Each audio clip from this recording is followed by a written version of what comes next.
Now it's a pretty nice day today, so we're going to go up to Santa Cruz Mountains and see if we can find the Bigfoot Museum. Mountain straight ahead there is where we're going. That's the Santa Cruz Mountains. Just waiting to get on the freeway here. Go up into Santa Cruz. There's the freeway down there. That way San Jose. That way San Francisco.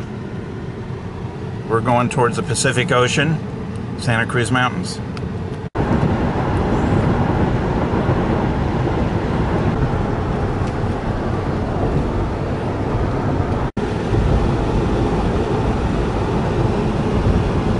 Here's the turnoff for Felton coming up. If I kept going another 10-12 minutes down the freeway, I'd get to Santa Cruz and the Pacific Ocean.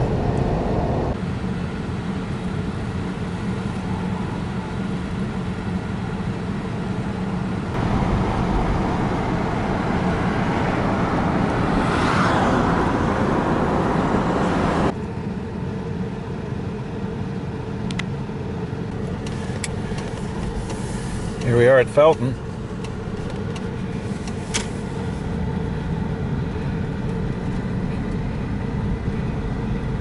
And here somewhere is a Bigfoot Museum, I hope.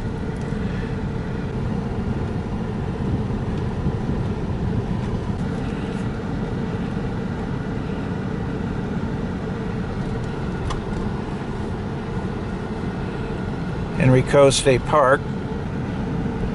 There's the entrance. I've never been there. Bigfoot Museum. We've arrived.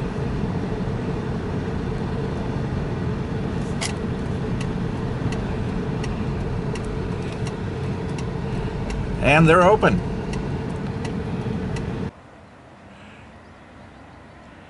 We're outside the Bigfoot Museum. Just give you an idea of what it looks like here.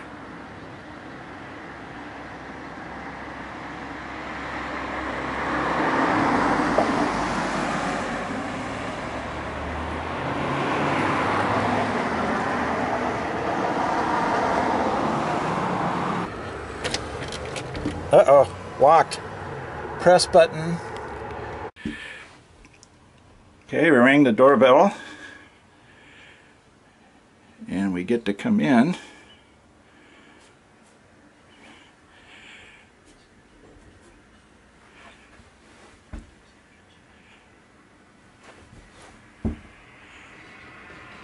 I'm 1 foot inside the door.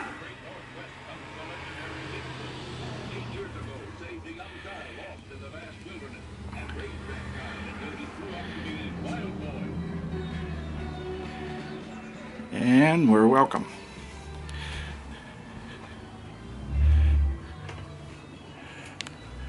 Well, you got a lot of stuff.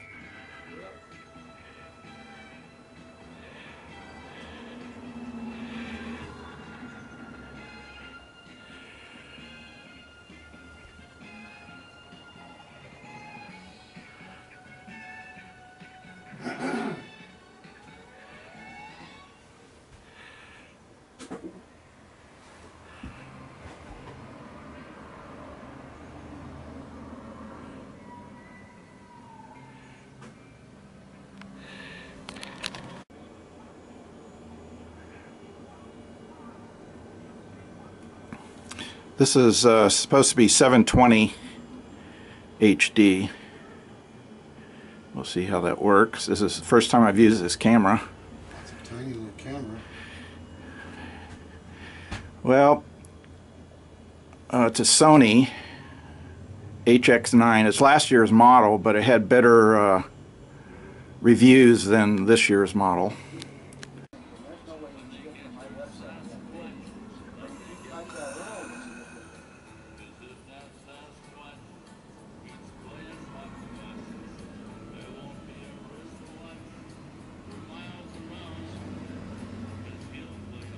Also on that page, it says navigation says home.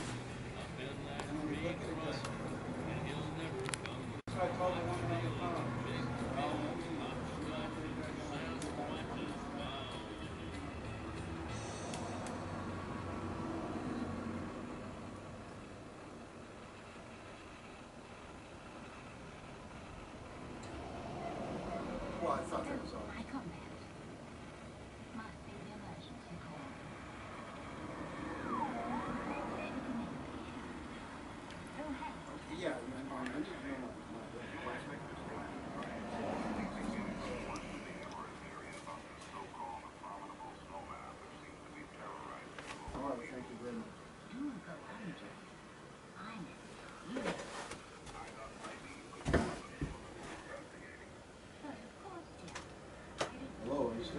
Yeah, I'm sorry. I'm filling your magazines out here. Somebody hacked into my website and put Viagra ads in there.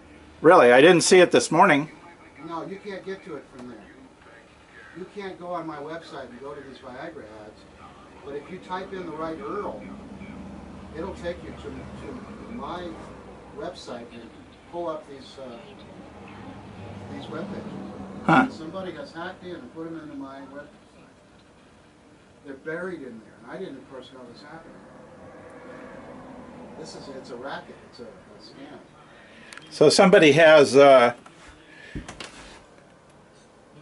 maybe sending spam mails and pointing to the hidden stuff on your site. That's what they're doing. Actually, that wouldn't be bad if it also shows your site. You'd get more traffic, maybe. No, but it doesn't. Shoot.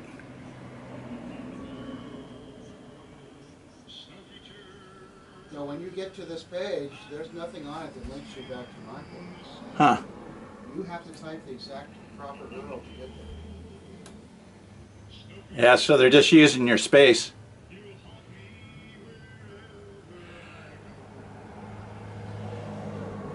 That's, are you running your own server, or you got it out on somebody else's? No, I don't have my own server.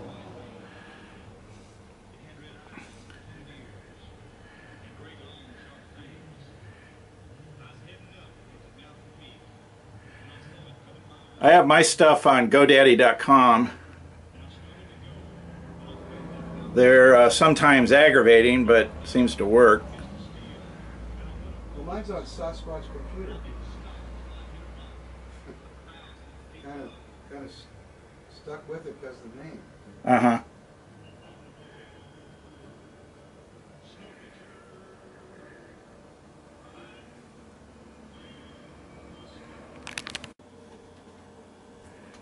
I'm at an angle, so I don't know how well this is going to work.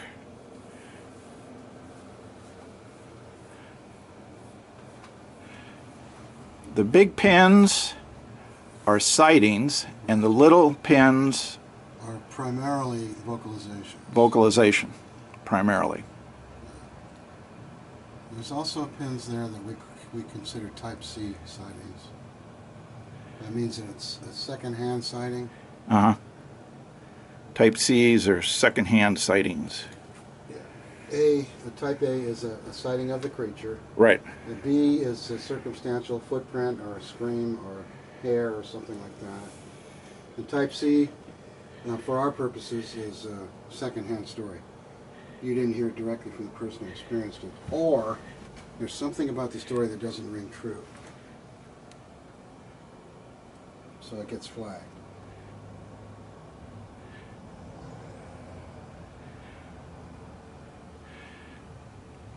Have you lived in Felton all your life? No, but I have been here on and off since 1952. Ah, that's a long time. But I've lived here pretty much full-time since 58. When I first moved up here in 71, 72, we used to come up here in the mountains and just mess around all day on a weekend, Saturday or Sunday. Yeah. That was kind of fun. Well, my dad traded some property in the East Bay for a cabin on the river. And it's not even a mile from here. Huh. Studied under a famous anthropologist named Carlton Kuhn. And so she said, along with doing your research on the Yeti and so forth, you might want to do a little research on Carlton Kuhn and see what his attitudes might be about the subject. And I said, well, that's a very good idea. And so I did. And I went and looked up Carlton Kuhn and did some research on him. I read a couple of his books. He was one of the first to write about the origin of races. And when he got older and people started changing their attitudes, he was essentially discredited as a racist. And he's no longer thought of with warm fuzzies by the politically correct community as an anthropologist. But back in the day, when this guy was teaching me at Stanford, he was still considered one of the hot shots in anthropology. So what I did was, in the paper, I actually quoted Carlton Kuhn. And that was the last thing that I wrote in my paper as the final thing to end my attempt to explain that it was worthy of study by having Carlton Kuhn say exactly that this is worthy of study and should be studied. And yet, he still wouldn't accept it, and he wrote on the paper, I don't think you've been able to make a case. This is still in the realm of UFOs. So he's saying that my paper only puts this into the realm of UFOs, right? I think it's not. Well, let me show you what was going on at that time with UFOs. Yeah, 67's a little before my time. In 67, they were studying UFOs in Congress. Congressional committees meeting to discuss the UFO phenomena. It was being discussed in the UN as well. And here's a publication printed the very next year after my paper of the committee findings from the Senate committees on UFOs. So I don't know how more worthy of study something gets than congressional... So they didn't even accept your paper? Or did they accept it and give you a grade? Yeah, he gave me a C. Oh, well, that's usually what I got. Well, I got mostly A's, especially in subjects that I was interested in. That's how I got in Stanford in the first place. Oh. But it's just ironic that he's telling me this isn't, I haven't made my case, but he did say it's in the realm of UFOs. And if it's in the realm of UFOs, then he's really foolish because they were studying UFOs in Congress. In Congress. You get the point? Yeah. Yeah. So that's how dumb the professor was. And he's telling me what I can write about, what I can think. But I have discovered since then that that's pretty common, especially in subjects like Bigfoot. Yeah. There are just so many people who already have made their mind without ever looking into the facts. Happens all the time. People make their mind up on this. The belief or non-belief in Bigfoot is much too much of a religious type thing for most people. Because very few people have the time to really study it and look at the evidence and judge it. Yeah, everybody says it's doesn't exist. Everybody says it's kooky to think about it, so they don't. Mm-hmm. And even amongst the people who say it does exist, quite often these people really have no knowledge to back that up. They have no evidence for that. They have no reason to even believe that, except that they've just decided to believe it. Well, they like the idea. I think there's enough circumstantial evidence to warrant further investigation. Of course there is.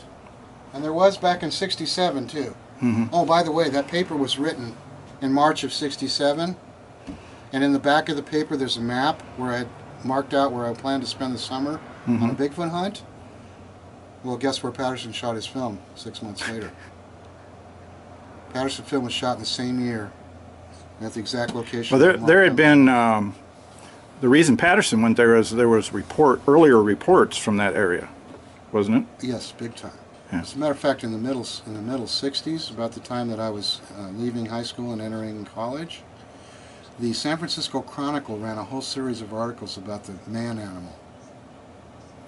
They used that phrase quite often during that I can maybe find that on archives. The dread man-animal. I have newspaper clippings from that period right here. Because I started collecting this stuff in 1962. Excuse me, 52.